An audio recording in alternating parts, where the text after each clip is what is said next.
JSE Safex style options, a great choice.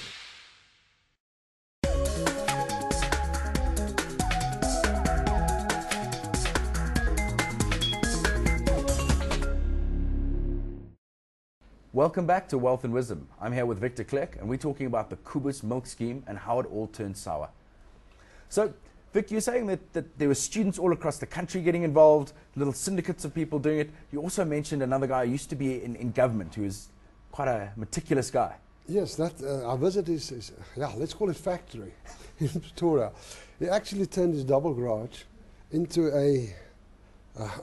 call it a factory that was doing following the exact instructions. So he had fans all over it. He was doing the best Kubus scheme, the best the exact size glasses, the exact and records, so, I mean, and everything. He's a smart, precise guy, and even he was taking advice. Guy, and he was so proud of the way that he was doing this thing, compared to the students that was just putting anything into the envelope and sending it back to them. And then at this point, the investigations they started, and there were government guys involved, and they started looking at it. They got worried about it. What happened there?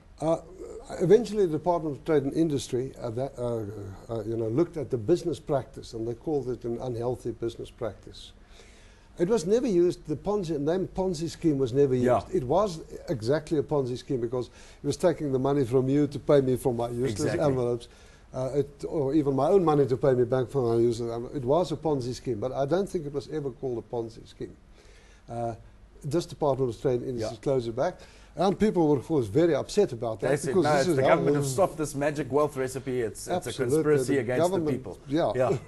But you know, that's the sad reality is with all Ponzi schemes, you can't keep getting in enough new entrants. Eventually, it'll be every single person in the world will be involved, and there'll be no new entrants to keep paying the people. Yeah, this couldn't have carried on for always. So we would have used up all the milk in South Africa as well on this. So then, I mean, how much money did the guy end up making from it? I mean.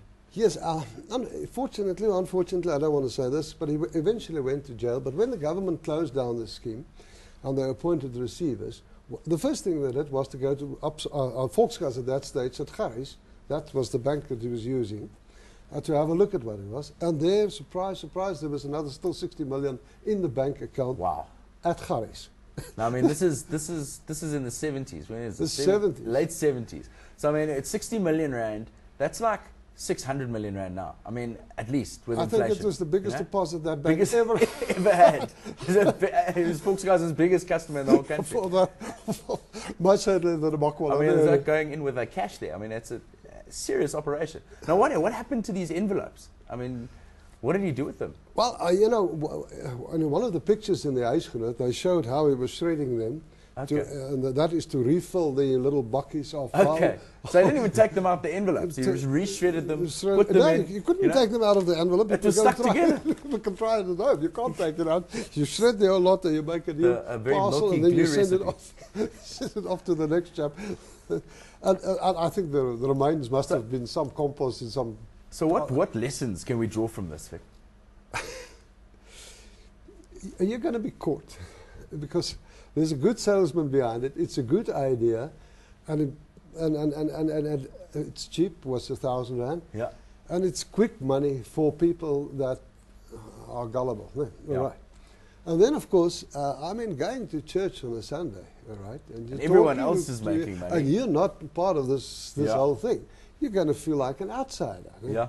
So the group pressure was there as well to get involved in the scheme, because this was an Afrikaner thing, and I think just about everybody in the country was either involved in it or knew people who were, or knew people that were, and were looking at these returns and thinking, geez, I should get involved. I should get involved. I think the general motto we can take from this is that if it's too good to be true, if it sounds too good to be true, it probably is.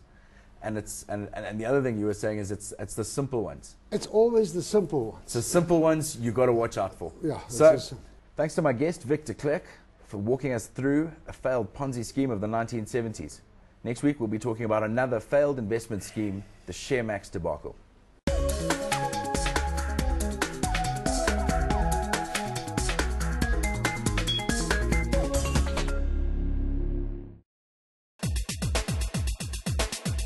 Wealth and Wisdom was brought to you by the Johannesburg Stock Exchange.